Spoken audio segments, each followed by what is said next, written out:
Hey there, I'm Jody Vance. I'm George Affleck. And it's time for UnSpun. Yeah.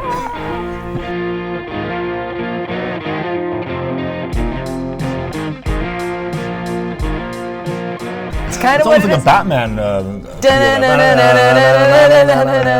UnSpun. Oh, that's going to come back to haunt us. I can tell you that right now. Lots to discuss today, as we do each and every week here on the UnSpun podcast, which you can download anywhere you get your podcasts. We're on Spotify because of you, though. You got that happening. Well, somebody complained, and I was like, "We'll fix that." But you're a fixer. You're a doer. You're an idea guy. We were talking on Twitter. You should be following us at UnSpun Podcast. At George _ Affleck. At Jody Vance, Jody with a Y.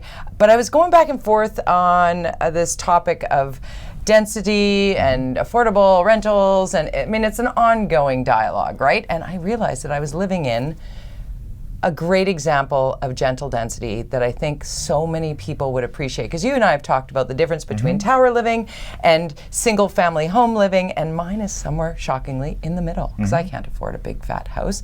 But I did manage to scrape together just enough for this little corner of one character lot that has 6 units on it. Yeah. And so Michael Geller was like, exactly, Jody Vance, and then put up his property that's got multiple units on it in West Van. Granted, most of them are larger than any house most of us would ever even visit, and they're duplexes, but somebody's got to build those and live in those, as opposed to there's all sorts of homes. We need all kinds of homes. Totally. But some people are like, we need it to be, live within your means and live in a teeny tiny space. Not everybody wants to do that.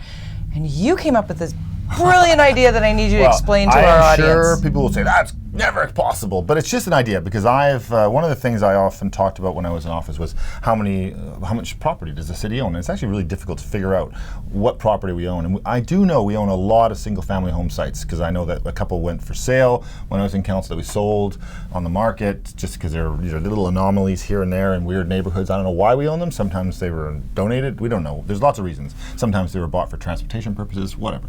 So I was thinking, you also sent a note this morning about a project that's getting the waiving of the development cost levies and the CAC. It's like $650 grand. $650,000. So, and this is something that the Rental 100 program is called. And then there's, I also had a problem with this because I always felt they were slightly overly generous for what we were getting as a city, waiving all those fees. We're getting rental housing, but it was market rental. It was really expensive units, and you were making neighborhoods angry. And then you talk about this gentle density, and I said, well, what if we had $600,000 and we were to take one of these single-family homes? What could we put on one of these lots that we own? What could we potentially rent it for? So for just imagining, looking up the base minimum cost, and assuming the City of Vancouver can get this cost at $250 a square foot, you take a single-family home site and you turn it into at least 3, maybe 4 units. And let's say those 3 units equal. Well, ours are 6, and between 1,000 and 1,600 feet each. So let's conservatively say 6,000 square feet of living space over 6 units to have probably 4 people in 6 each. Units. So let's say it's half that. So let's say you get 2,000 to 3,000 square feet.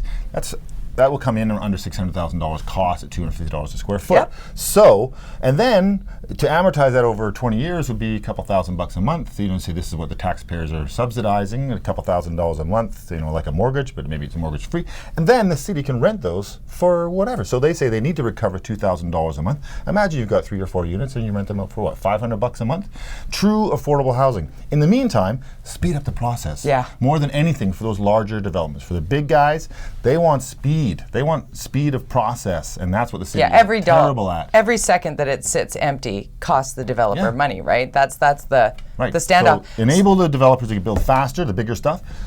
City and government needs to build these, and with nonprofits need to build these smaller, really truly affordable units. Imagine if we did 10 of those a year, 40 years, 400 units in 10 years. Imagine if every city did that over 10 years. Let's say 10 cities. That's 4,000 units over 10 units. 10 years. 4,000 units. And you can even put together truly affordable. You could even put together a trade task force of not the big developers in order to create these. Like, that's the thing that it kicked off. Create an organization where you donate your home when you die. You say, you know what, here it is, and you have to build affordable housing on it. Yeah, there are so many ways to make it ethically and mindful and sound, and then at the other end of the process, affordable, like truly affordable.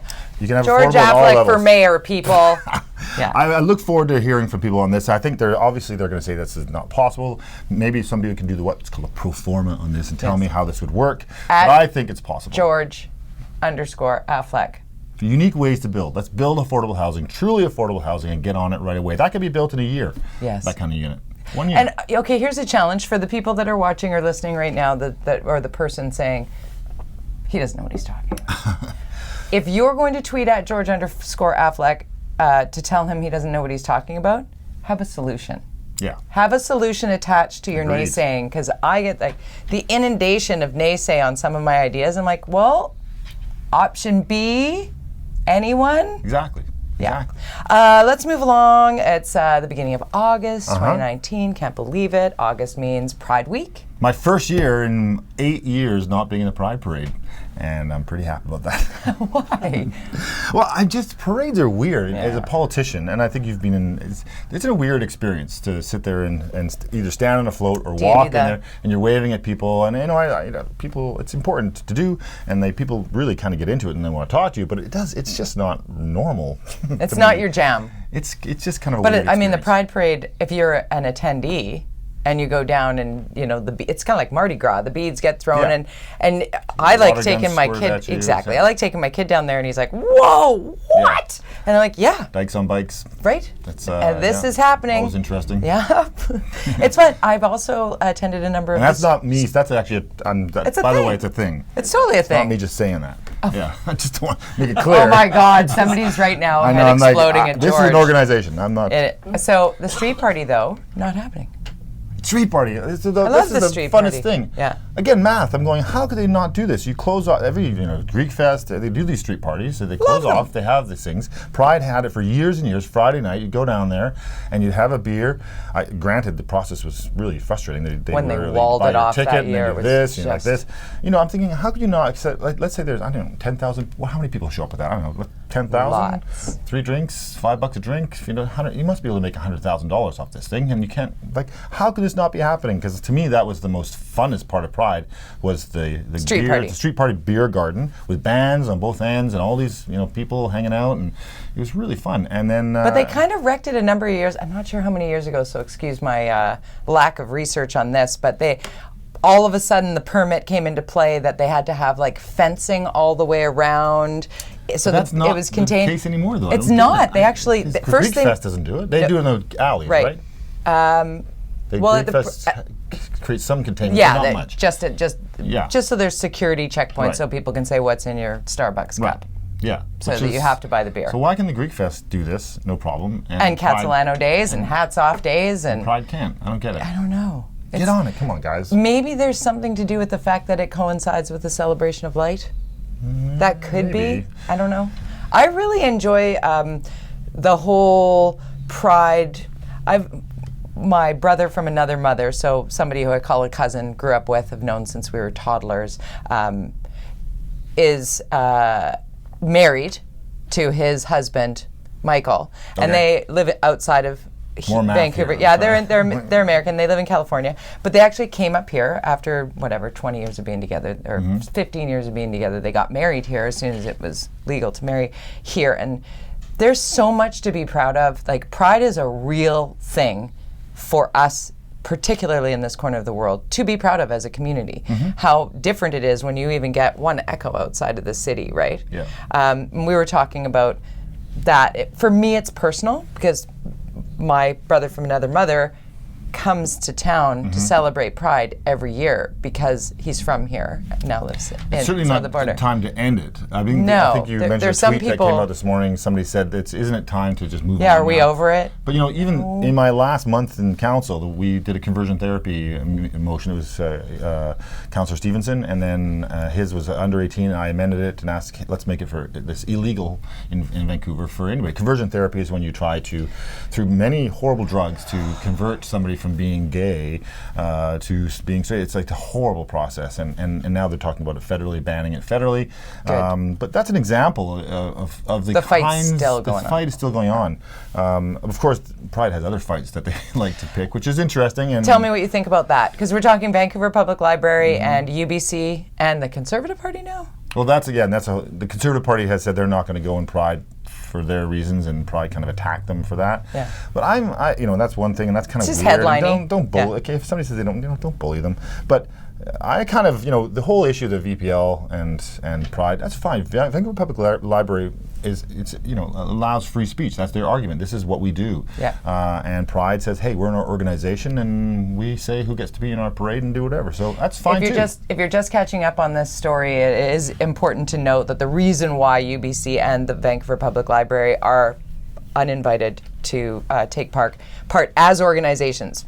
So the people from both the library and the university, their groups are allowed to, but the actual governing body or the corporate entity, whatever, have been uninvited because they've rented space to people who are, I would call them homophobic and transphobic, but because it's hate speech, because basically they're the people that are stepping up on soapboxes and screaming that people with trans kids are child abusers if they allow their kids to live the gender that they feel they are in their bodies. There's some federal politicians doing that right now. Right, too. and there's some weird, so without getting too deep into that topic, that's the reasoning. It's not just sort of random. The Pride's like, so. And the Public Library, they were quite good. They said, that's fine. Yeah. We have our organization and you have yours. And they both actually, in a way, that represents the freedom of speech in a way. Like, if the Pride says no, that's their prerogative. And I know they're taking a lot of heat for this, and maybe it is bad PR for them. Can I chime in on what your lovely wife said on that topic at our meeting this morning? No, that's not permitted. Amanda had a really solid idea, pragmatic as she always is. Pride should do the opposite of banning UBC and VPL and inviting them to come down and truly say, you know what? Here are the various groups, as opposed to it just being Pride and you wear your rainbow and you wear outlandish stuff and you come down and you party and whatever. Actually educate those two educational locations, freedom of speech, as to what the reasons are behind Pride. And it's all about love and come in here and learn and education so that they can then maybe identify when they rent out their space to somebody who's coming at it from a completely hateful narrative, shall we say, because it hasn't been labeled hate speech, but it's fairly toxic towards one particular group of society. So I like the idea of, instead of banning, say, why don't you all come down and we'll have a little party. Made it very clear that they are committed to addressing and pointing out these things, and this is the Pride thing, and just like 420 with Dana Larson, the argument is. Did you just say 420? Oh, I know this. Well, there's a similarity, except for the fact that he didn't pay his permits, in that the battle is not over until I say it's over, kind of thing. And get you know your what? permit, Dana. I know, but I'm not. I can't say when is the Pride? When is that movement over? Of course, it's never going to be over. You don't have to go very far at all to see discrimination about sexuality. You don't have to go. You don't have to go very far to find people who are so anti-420 and anti-marijuana. There are people that are anti-marijuana for sure, but we don't need to have. That we still need to have that. Have a protest, not at Sunset Beach. See, I sound like a broken record when I get to this part. But I'm just focusing on I get what you're saying. When is it over? Maybe for they should put the two events group together. No, I'm kidding. I was just being that glib. They could manage a street party. That would be one hell of a street party. Interesting though, strolling back through, because we went downtown last night, so Wednesday night, Celebration of Lights going on. We actually went to the new Tarantino movie, the opposite of fireworks. With mixed reviews. I'm going to see it soon. I will give you my review. Don't give it away. Oh, I won't give it away, I hear swear. It's complicated. I'm just going to say Brad Pitt. Okay. I'll say Brad Pitt too. You will, because Happy Pride. Yeah. So walking back from the Scotiabank Theatre to across the Broad Street Bridge and into Kitsilano, it was plume after plume after plume after plume of pot smoke. And my guy, Brian's like, wow, there's a lot of people smoking pot. And not that he has a problem with that by any stretch of the imagination. And I'm like, well, it's legal now.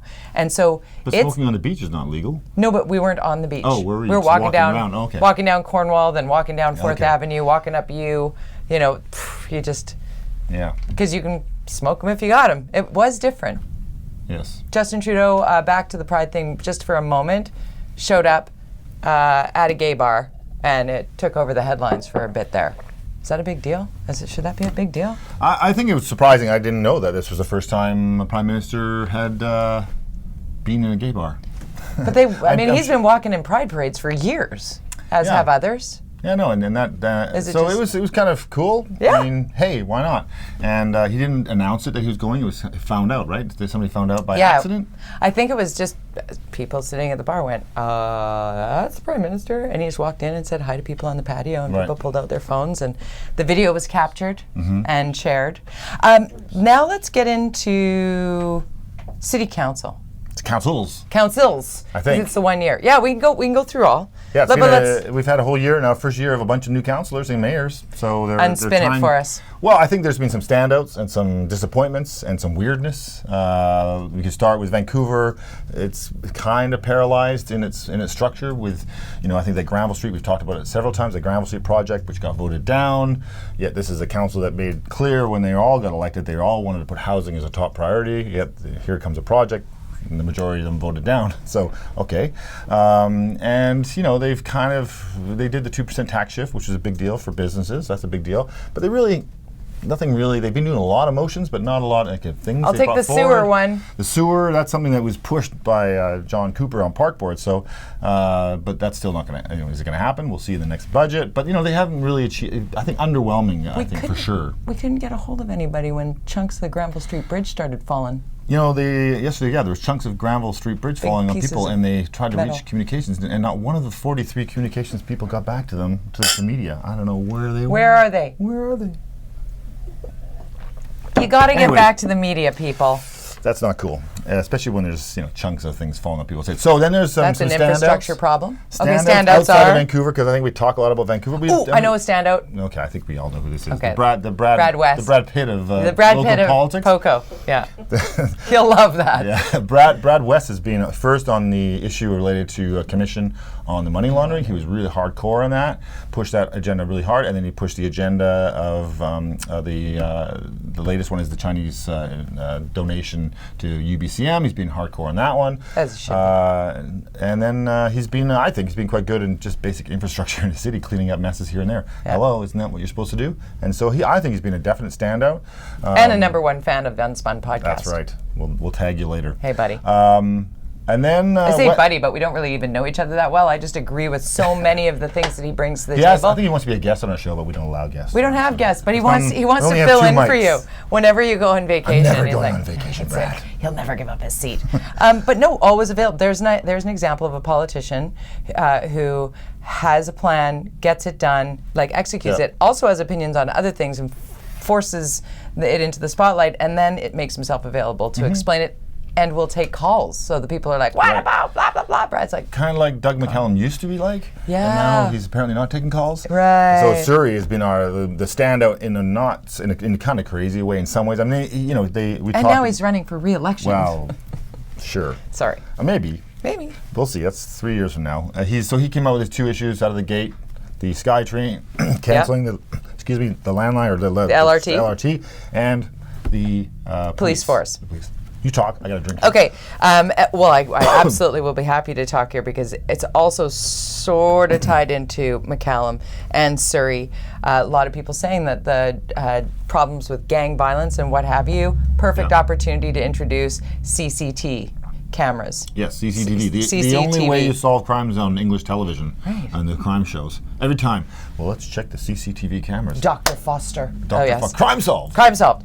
But people are being nanny state. We don't need da-da-da. But what if it actually changed the tone and the fear in these random acts of violence or gang or drug related violent acts? If you could find the bad actors, you can make neighborhoods safer, and people just don't want to be watched. I don't understand. Well, obviously the police with the speed cameras and all that stuff are coming out, so that's happening already, and that was very controversial 10 years ago or whatever. Red light cameras. Now people seem fine with it.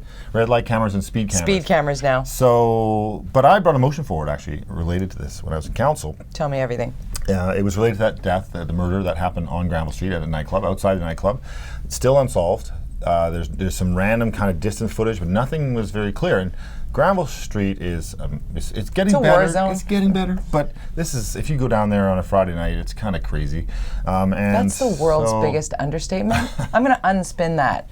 Granville Street on a Friday night late is an absolute debacle. Yeah. It's a debacle. And that's not a slight against the people that are trying to keep it safe. Yeah. It is saying that the intent of that area is not come to fruition. Yeah.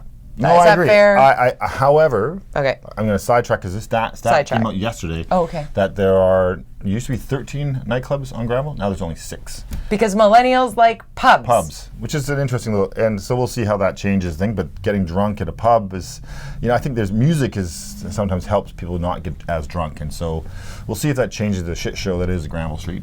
But I put a motion forward about cameras just on Granville to deal with this issue. And the family of this poor guy that got killed came and spoke and really, we need this. The police were in favor of it, but there was other staff report said no, don't do it because of the human rights and privacy issues and this and that. What's the and privacy I said issue? It's temporary I'm not saying we just put cameras everywhere in a city, but I felt Granville Street needs it, at least until we figure out how to fix this problem. We have 4 cops on there on a Friday night. That's it. There's supposed to be 8, but they never get. There's usually only 4. Well, because there's other things going on in the city that require more policing. And we have process, but it still needs. So, anyways, it got shot down. Vision voted against it. No shocker there, because it was my idea. So I'm not bitter. Anyway, so but Doug McCallum is now saying I want them everywhere. So we'll see. I think we'll see that it does create this. It's a dividing kind of issue where you get the people that are very much. People are like nanny state. Yeah. So we'll What's see. next? Bike licenses? Sorry, was that me? Was that last week? Yeah. Oh my gosh, it's still happening. Anyway, so our year in review. Yes. Brad West, okay. What about West Van? And West Van, we had the NIMBYs come out hardcore about the Beeline bus and about some developments in North Van as well. The NIMBYs are getting a lot of, and I can call them NIMBYs, but they're residents. Not in my backyard. And they're being called NIMBYs, not in my backyard, but there is this movement, and you see it in Vancouver, where you get inundated in a public hearing by usually people who are in favor of stuff don't show up. So when you're making a decision in office, especially in municipal office, you have to take all these people's, of course, comments seriously and listen to them. Of course. But you also have to look at all the other parts of a report or a project or whatever and think, okay, look at other information. Think about, is this the reality of these people? Yeah, does this represent the community? Is this truly representative, or Yeah. who are these people? Is their issue? Does it resonate in a different way? And then you make your decision. And it seems like that the region is being paralyzed by these naysayers who really don't want anything to change. And I think it's challenging for local politicians, and it's scary because you want to be democratic and you think that you're doing the right thing because this is what the people say. Sometimes you have to make tough decisions in politics, and I would say that in West Van and in Vancouver and other areas, they need to kind of find the people who are in favor need to show up more. Yeah. We need that's more a good yes point. people. If you like that's the idea. That's a shout out to Hector Bremner, tagging him today. No. All right, I guess because he was all about that process. Let's actually do that. Let's tag Hector in it because I tried to find him on Twitter. No, it was about his message was yes, and I think let's talk about what we can do. And he was trying to be positive. I know there's a lot of baggage about Hector, but he was trying to send this. How do we turn this away to get the no people to stop, get the yes people to show up at these public hearings? It's not easy. Important. No, it's an important piece. And how often do you, when you know there's a project happening in your neighborhood, and you're going, yeah, it's a good project, and you know there's a public hearing, and are you going to go? No. No, I use Twitter and I get the sewer lines separated. That's right.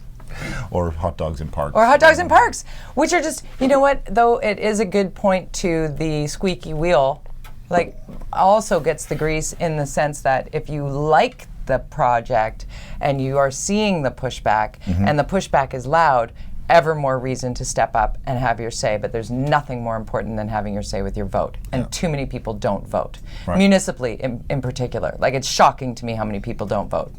I got lots of friends who are like, oh yeah, I vote all the time. No, you're not. I heard an interesting stat from somebody recently, and I didn't know this, and this is more federal related, but I think it still works provincially, is that the age is the same percentage of your turnout in the vote. So 20 to 30-year-olds, 20 to 30% of 20 to 30-year-olds show up. 30 to 50-year-olds, 30 to 50% show up. 50 to 70-year-olds, 50 to 70% show up to vote. Interesting. It works almost perfectly federally. And so That's my favorite George fact. That's actually true. Yeah. I take You that. can look it up. Maybe. I don't want to be Debbie Downer here, but the middle is a little bit of a tough one for me. I spent the Yeah. last couple of weeks filling in on radio for Simi, Linda on CKNW, and then over the Chorus Radio Network for Charles Adler, right when... Intense week. Yes, right when the Northern BC murders, the victims were named, and then the manhunt that ensued. And there were a lot of people, because I was so immersed in it, and going across the country and just having conversations with people after the fact, going, tell me everything, because people want to know what's happening with this. Yep. And one of the pieces of the puzzle, my inbox and my DMs on my Twitter that are open, I started getting notes from people like, what about murdered and missing Indigenous women and girls? And I'm like, good point. And there were a lot of people that are like, you're talking about this non-stop manhunt for these two, what, is it because they're white boys that they're not called terrorists? The Highway of Tears, which of course was up there. Thousands of murdered and missing Indigenous women and girls. Yeah, I mean, across, certainly, across. Anyways, the stats, like 12, for my column, it was Yeah. like 1,200, and I've got people letting me know that it's closer to 5,000. So read the column, it's at theorca.ca. But my whole point here is, it's not to take away from the importance of finding these on this manhunt, because I mean, it's scary for everybody. Where are these guys? Right. Yeah, but I'm worried about all Canadians now, and moving forward. We have sort of set the bar in, if there are people who are killing anybody, we should do everything we can to find them. And the argument from some, I've had a couple of very racist comments come out of people, which shocks me, because I kind of thought that was just sort of south of the border. It's not. And I've had, because I went my entire column, you don't see race mentioned or racism mentioned one time, because that's not what it's about. But it was all about, it's too remote, you can't, how can you do a Manos for the missing and murdered Indigenous women and girls? And I'm like, well, you mean like remote, like Gillam, Manitoba? 1,200 people?